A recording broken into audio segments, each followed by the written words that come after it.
Good evening. My name is Stavros Menegos, and I am the Chief Product Development Officer at ENTERSOFTONE. In the next 20 minutes, I will try to read the tea leaves. That's an expression I stole from a Gardner Group presentation many years ago back in the United States, and try to demystify what we at ENTERSOFTONE look with respect to AI for the current state and in the future, not only through the business enterprises applications, but in general. So bear in me, I will be very fast for 20 minutes. The first question to ask is whether this AI buzz is just another technology hype or trend, and we must be quite skeptic or quite, let's say, distant to such kind of technologies.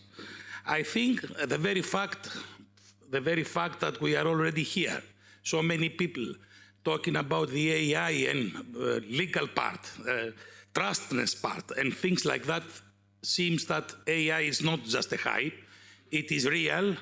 And I think as a software engineer that after so many years, I think it's more than 40 years, the software engineering science and technology is fulfilling the promise of real artificial intelligence. Even though it is inference, someone of the previous speakers talked a little bit about that, still, however, it's real AI, and we can rely on this not only to solve or to be consulted for our day-to-day problems, but also to incorporate and engage AI agents, AI features, AI employees into our business, into our environment.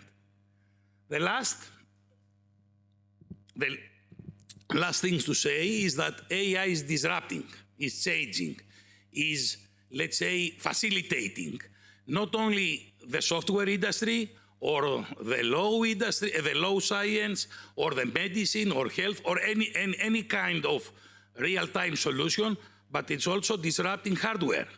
Imagine that for many years we have been talking about processors and CPUs, or GPUs for cloud and graphics evolution in terms of hardware, but now we are talking about GPUs in order to facilitate data centers that host large models, large LLMs that have tremendous computing power, consuming as much less energy as possible in order to exploit most of the artificial intelligence.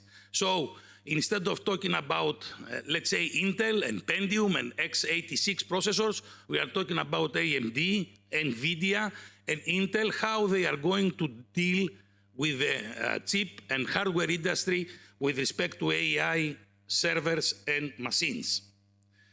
The next question to address is whether AI is real, whether this AI is powerful or is just, a very, let's say, a smarter and more intelligent version of Google search or any kind of search engine that you are using in your day, in your life or in your business. No, it is powerful.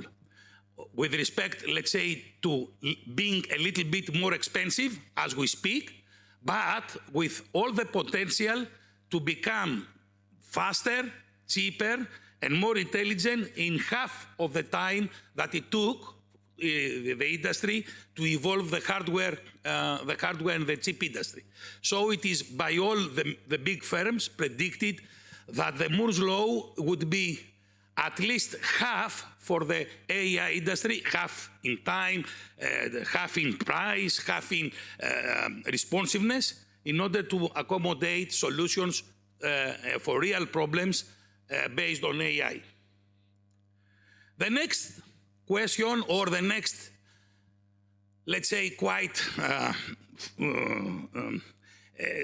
logical step, especially for the Greek enterprises and the big institution, is, am I late? Can I start using AI, and how do I do it? The answer is simple. Like in most of the cases where a new thing has to be incorporated into your company, we have not a magic recipe, but rather a rule of thumb of steps that would guide you in order to achieve your first victory, your first real, like the one we saw just a minute ago in Deloitte with the Nexus agent, the first thing you do is to form a team, just to be the ambassadors, or let's say the ones that will be responsible by the company to bring the AI closer into your employees, into your colleagues, and into the company, and have it as a priority rather than as another nice thing to do in a day-to-day business in the office. The next is to train the people. Even though this is a bottom-up technology, and this is another characteristic of AI, it's a bottom-up revolutionized technology. It's not something that it's coming top-down, which means that most of the users, most of the employees of every company, they have been working seriously with AI, either ChatGPT or Anthropic or Claude or whatever, not only in software business, I'm talking in general. And the only one who is not working with that is most likely some operations inside our organizations, our companies. And this is our duty, to train the people about the AI, about the ethics, about the dangers, about the security, but also about the potential, the benefits and the advantages. And next is to try to find areas and problems to identify that will be easily addressed or implemented either fully by AI agents or partially, assisted by humans. And this is one of the things, other speaker talked about it, that don't try to say, okay, I have an AI prompt, an AI model, which is very good. Let's find a problem that this AI solution or this AI model can solve. It won't work. Let's go the other way around. Find a task, a workflow, a process in your company, which would be ideally to be solved by AI, and then try with a team to use AI models, tools, use cases, and either internally or from external software houses in order to solve the problem, to orchestrate or automate the problem or the workflow. And then this is the first victory, the first quick win. And then train and test. Someone said about the human in the loop. Not everything will be intelligent at the first version. Actually, it could be more dummy than it used to be when it was executed by humans. However, if you go to version 2, then certainly it will be smarter, more intelligent, faster, and it will increase productivity. Speaking of which, don't expect the productivity to come as a budgeted expense minus or a revenue increase. At the first, the productivity will come silently by us who are doing whatever we do day to day, but with the assist of AI, we can do a little bit more. With respect to software engineering, this means that if I'm a good software developer, a good coder, then with the use of Copilot or Cursor or other AI tools, I can do, let's say, 10 to 15% more code or solve more problems in the same amount of time. But this is not something that the company is relying on or planning with or budgeting with. So at the first, we are just saving some time, or we are training ourselves, which is also saving some time, because the next day we will do the same task, we'll be more experienced. In the second step, and in Google, last week there was a similar session organized by Google. There will be one agent as a full-time employee in a team of 4. In most of the big companies in the United States, this is already happening. In the third stage, there will be many artificial intelligence agents and a couple of humans, and still the supervisors of the teams or the team leaders will be humans. And by the end, let's say, of the decade, 5 to 7 years, the teams will be mostly, especially in the software engineering industry, the teams, the low-level coders will be mostly agents, and the supervisors will be agents, and the project leaders will be human, which is also a productivity gain and quality. It's not only about productivity, but also about quality. Now, what we at ENTERSOFTONE thinking about AI with respect to the business software, which is difficult. It's difficult because business software has to do with almost all of the aspects of the enterprise, either inbound or outbound, especially if you are talking about the extended ecosystem with the suppliers, the customers, the vendors, and so on. The first is about, these are thoughts. We are heavily invested in AI, and more hopefully by the end of Q1 2026, you will see the first versions released. Actually, a couple of weeks ago, we held our initiatives in AI through events where our customers and our friends had the opportunity to see our vision with respect to AI. So the first is that certainly in the business software, there are certain scenarios in any kind of application, ERP, HRM, CRM, warehouse management, logistics, where we will not need UI or user interface or any other screen at all. So it would be the human machine interface would be either the voice or the text or the video. So the movies will come to reality with respect to how we are going to interact with certain features of our ERP and large-scale enterprise application. The second one is about the data. We have been talking about data and big data and very big data and data lakes for many years in the past. Now it's about time not to use them for analytics and BI, which is still there, but to talk about how can we reshape the data in order to be first raw material for the AI to work with, not we, not the users, the agents to work with the data. The third one is about intelligence, but business specific. Not all the companies are the same.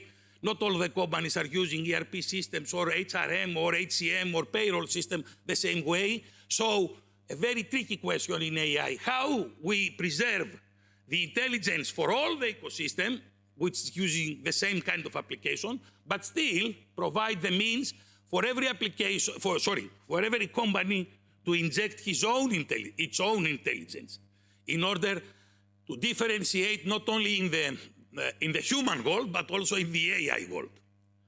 The fourth one is about proactiveness and about controlling, which means that like in the movies, especially science fiction is my favorite one, how the system will be looking our enterprise and not just how enterprise and our users will be feeding data into the system. So eventually, I imagine that the ERP, which has been for so many years called the heart of the system of the enterprise, will be actually the heart of the enterprise, monitoring things, events from inside world and the outside world.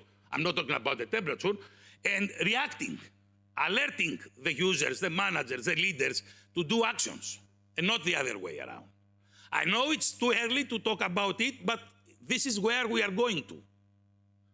And the last is to onboard more users and to get more value from the existing users, to expand the system to many users, just because you won't need anymore a PhD degree in order to log in and have, let's say, a general ledger accounting, but you can ask for it. Hey, system, can you give me the general ledger for the cash account?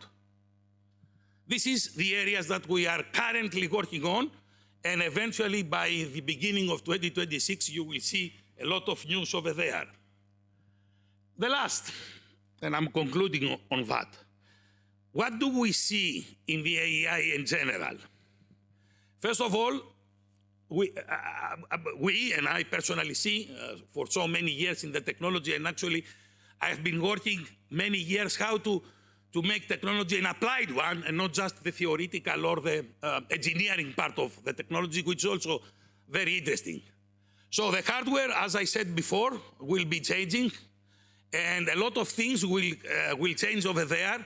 I'm not a financial guy. I'm not saying which share to buy, but certainly the hardware will play a significant role. AMD, I read a paper, an article actually of the CEO of the AMD in the Wired magazine, They are heavily invested in order to become the #1 solution when it comes to hardware for artificial intelligence, meaning that it will not only be NVIDIA, certainly, but meaning that the stake is that big, so that many big vendors are looking how to be significant part of this stake and not just, selling a couple of processors. The second one, we have been listening to models like ChatGPT, Claude 4.5, Claude 5, Cursor, DeepMind, DeepSeek, whatever.